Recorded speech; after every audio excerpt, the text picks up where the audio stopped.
Hello everyone, आप सब कैसे हैं। मैं उम्मीद करता हूं कि बहुत अच्छे होंगे और अपनी पढ़ाई को बहुत अच्छे से कर रहे होंगे। मैं Akash Kumar Badana ICT virtual classroom में आपका बहुत बहुत स्वागत करता हूं। मेरे प्यारे बच्चों, जैसे आपको पता है बेसिकली हमारी आपका 9th क्लास है और 9th क्लास में हम देख रहे हैं भारत एवं समकालीन विश्व फर्स्ट की हम लोग बात कर रहे हैं और हमारा चैप्टर चल रहा है आधुनिक आपके चरवाहे।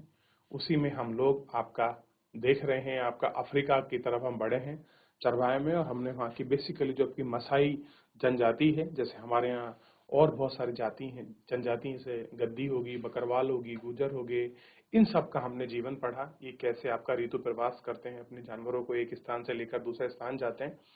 ऐसे ही अन्य जानवरों पर भी हमने गौर करने का प्रयास किया, औरों को हम लोग देख रहे हैं। इन सभी दिशा में हम लोग कार्यरत हैं और वैसे ही काम कर रहे हैं। ये सारी चीजें हम लोग आपका इसमें देख चुके हैं।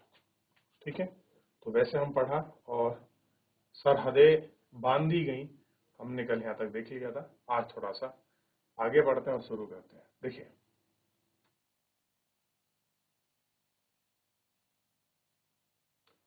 मसाई की तरह है अन्य चारवाहों को विशेष आरक्षित इलाकों में सीमाओं में कैद कर लिया गया। अब जैसे आपका मसाई को एक क्षेत्र बना दिया कि भाई आप इससे बाहर चरा नहीं सकते, आप सीमा नहीं पार कर सकते, ऐसे ही और लोगों के साथ भी सीमा कैद कर दिया गया। अब ये समुदाय इन आरक्षित इलाकों की सीमाओं में आ जा नहीं सकते थे। ये विशेष परमिट लाने के बिना इनको जानवरों का आपका बाहर नहीं ले जा सकते थे। इनको देख लिए। लेकिन परमिट हासिल करना भी कोई आसान काम नहीं था। इसके लिए तरह तरह की बाधाओं का सामना करना पड़ता था। उन्हें तंग किया जाता था। अगर कोई नियम का पालन नहीं करता तो उसे आपका कड़ी सजा दी जाती थी। चारवाहों को गोरे के इलाके में पड़ने वाले बाजार में दाखिल होने से पहले ही उनको रोक दिया जाता था। बहुत सारे इलाकों में वे सिर्फ व्यापार भी नहीं कर सकते थे। बाहर से आए गोरे यूरोपीय औपनिवेशिक अफसर उन्हें खतरनाक और बर्बर स्वभाव वाले मानते थे। ये कैसे हैं कि ये लोग खतरनाक हैं, ये आपके बर्बर हैं, इस तरीके से उनकी नजर में ये लोग जिनके साथ कम संबंध रखना चाहते हैं उन्हें उचित था। लेकिन इस स्थानीय लोगों ने किसी तरह से संबंध ना रखना भी मुमकिन नहीं था। आखिर खानों के मामलों से निकलने वाले सड़क शहर में बसने वाले लोगों के लिए श्रम का आपका भरोसा होता था कि जो श्रम है वो उन पर रहता था। नए सरहदों ने चारगाहों की जिंदगी रातों रात बदल डाली। कई पाबंदियां और बाधाओं में आड़ा उनकी प्रताड़ित किया गया और वे छोटे से इलाकों में खुद को कैद सा महसूस करने लगे। इसके लिए चारवाह और व्यापारिक दोनों तरह की गतिविधियों पर बहुत बुरा असर पड़ा। अब चारवाह न केवल मवेशी चराते थे बल्कि तरह तरह के व्यवसाय भी करते थे। औपनिवेशिक शासन के अंतर्गत थोपी गई बंदी से उनका व्यापार बंद तो नहीं हुआ, लेकिन उस समय तरह तरह के अंकुश उन पे जरूर आपके लगा दिए गए। ठीक,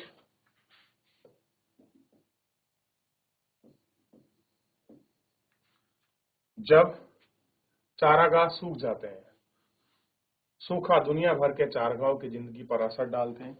इस तरह बारिश नहीं हुई, चारागाह सूखा जाते हैं। अगर उस साल हम मवेशियों को हरे भरे इलाके में ना लाया जाए, ना उनके सामने भूखमरी का संकट पैदा हो, इसलिए परंपरागत छोड़कर वे आपके घुमंतु स्वभाव के कारण होते हैं। यहाँ से वहां चले जाते हैं। रहते घुमंतु की वजह से वे बुरे वक्त का सामना कर पाते हैं और संकट से बच निकलते हैं। तो आप देख सकते हैं कि किस तरीके से उन्होंने अपने जीवन को जिया। तो सारी बंदिशें कैसी थी, मसाई किस तरीके से वो आपका परमिट लेकर अपने आप में रहना जीना कर रही थी, आप इसको बहुत अच्छे से देख सकते हैं।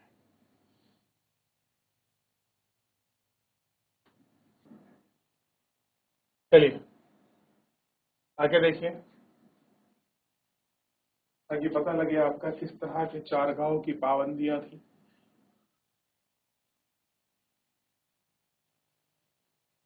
आगे बढ़ जाए।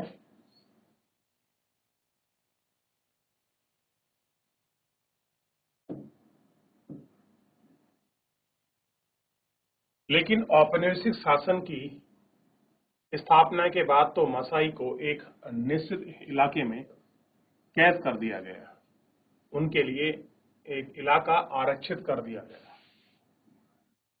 चारगांव की खोज में यहां वहां भटकने पर रोक लगा दी गई। बेहतरीन चारगांव में महसूस कर दिया गया और ऐसी अर्धसूक्ष्म पट्टी में रहने को मजबूर कर दिया गया जहां सूखे की आशंका हमेशा बनी रहती थी, क्योंकि संकट के समय में अपने जानवरों को ऐसी जगह ना जाया जा सके जहां अच्छे चारगाह मिल सके। इसलिए सूखे के कारण सालों साल मसाई बहुत सारे मवेशी भूखे और बीमारी की वजह से मर जाते थे। 1930 में एक जांच से पता चला कि कीनियाई मसाई के पास 7,20,000 से भी मवेशियां, 8,20,000 भेड़, 1,71,000 गधे थे। 1933 और 34 में यह केवल 2 साल बाद सूखे के पड़ने के बाद से आधे से ज्यादा जानवर मर चुके थे। तो आप देखेंगे जानवर क्या हो गए, मर गए। और कारण क्या बना, और उन सब का कारण था उनका सूखा, बीमारी। और कारण क्यों था, क्योंकि उनको प्रॉपर चारगाह ना मिलने की वजह से भूखमरी, अकाल जैसे जानवर भी मरे। तो ये सारी उस समय की स्थिति के प्रमुख जो कारण थे वो आपका बने। देख लिया।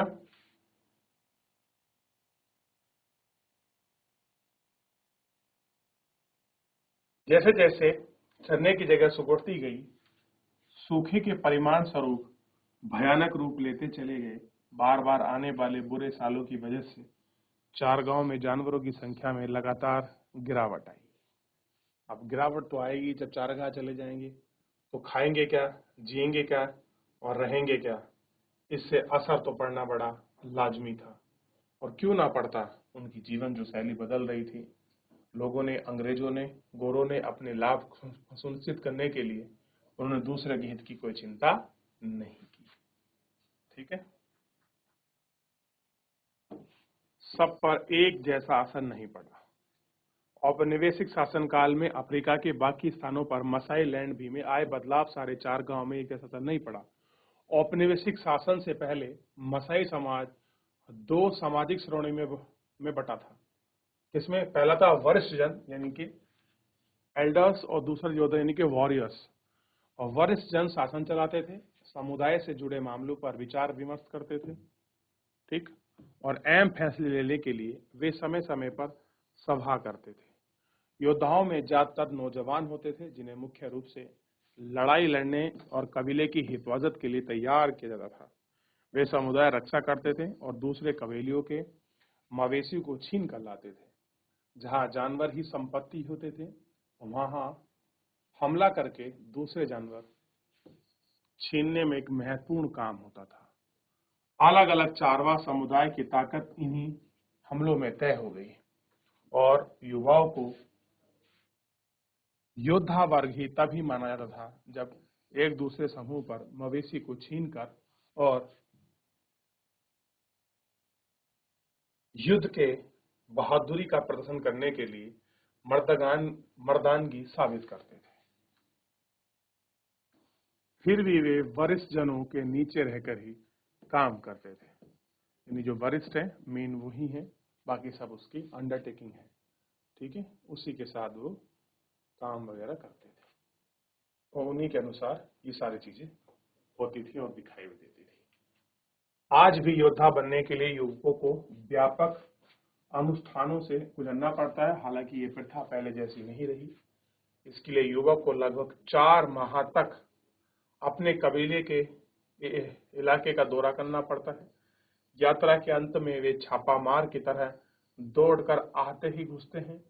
इस समारोह के मौके पर युवक ढीले कपड़े पहनते हैं, पूरे दिन नाचते रहते हैं, अनुष्ठान के साथ जीवन के एक नए चरण पहुंच जाते हैं और गुजरते हैं। और ये सब लिखी है द मसाई एसोसिएशन के द्वारा लिखी गई चीजें। देखिए, ये है मसाई लोग। बहुत अलग लगेंगे आपको, लेकिन हाँ जीवन है शैली है और परंपरा है। चलिए आगे बढ़ जाएं। मसाई को पूरा हम लोग आपका देख चुके हैं अच्छे से।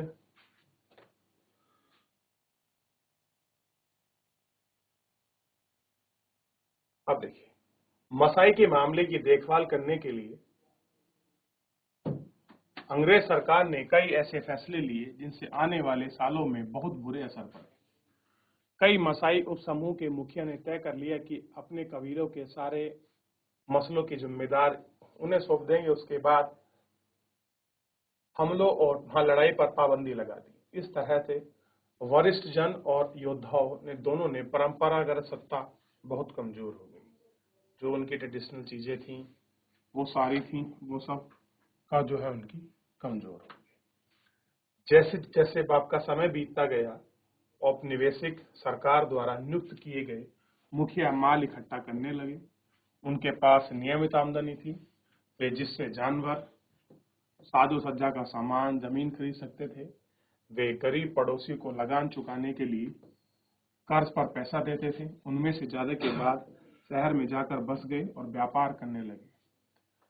इसकी बीवी बच्चे गांव में तरह तरह के जीवन की देखभाल करने लगे। उन्हें चार भाई और गैर चार भाई दोनों तरह की आमदनियां देनी होती थी। अगर उन्हें जानवर किसी वजह से घट जाए तो वे जानवर भी खरीद सकते थे। जो जानवर सिर्फ चार भाई अपने जीवन के सहारे की जिंदगी के बसर थे, उनकी हालत अलग थी। बुरे वक्त का सामना करने के लिए अक्सर साधन नहीं थे। युद्ध और अकाल के दौरान उनका सब कुछ खत्म हो चुका था। उन्हें काम की तलाश में आसमान के शहरों की शरण लेनी पड़ी। कोई कच्चा कोयला जलाने के काम करता तो कोई कुछ करता, और तकदीर ज्यादा अच्छी नहीं थी। उन्हें सड़क या भवन के निर्माण कार्य के लिए काम में लगाया जाता था। अब यानी कि उनकी जो स्थिति है, उनका रहने की चीजें अब बदल दी गई। सरकार ने अलग तरीके से उनको यूज किया है, उनका काम मिल लिया।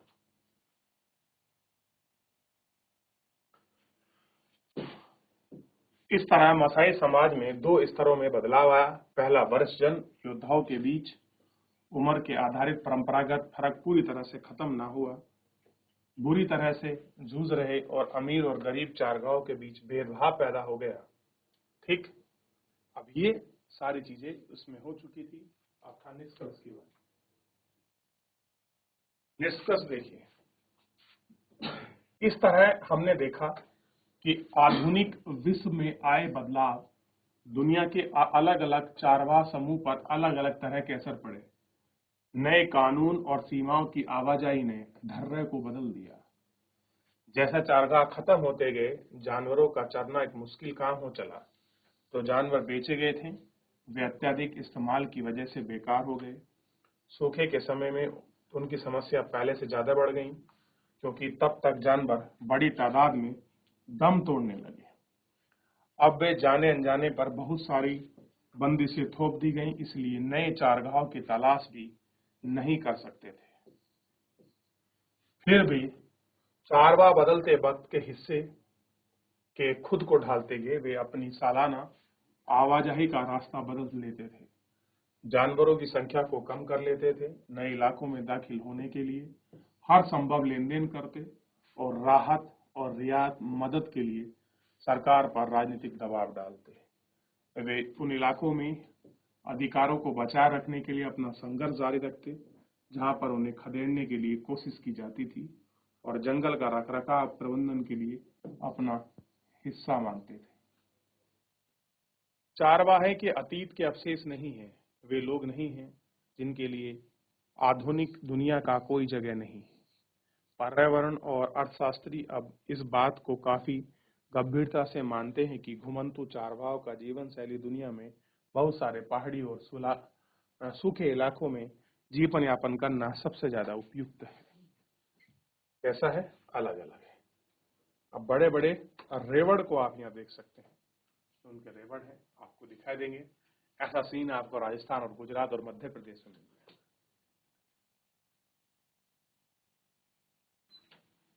चलिए, तो मेरे प्यारे बच्चों, फिलहाल हमारा चैप्टर आधुनिक चरवाहे समाप्त हुआ और हमने एक पूरा दृष्टिकोण बहुत अच्छे से पढ़ा और देखा। तो फिलहाल आज के लिए इतना ही। मिलेंगे नेक्स्ट लेक्चर में। तब तक अपना ध्यान रखिए, स्वस्थ रहिए और अपनी पढ़ाई को बहुत अच्छे से करते रहिए। मुझसे जुड़ने के लिए आपका बहुत बहुत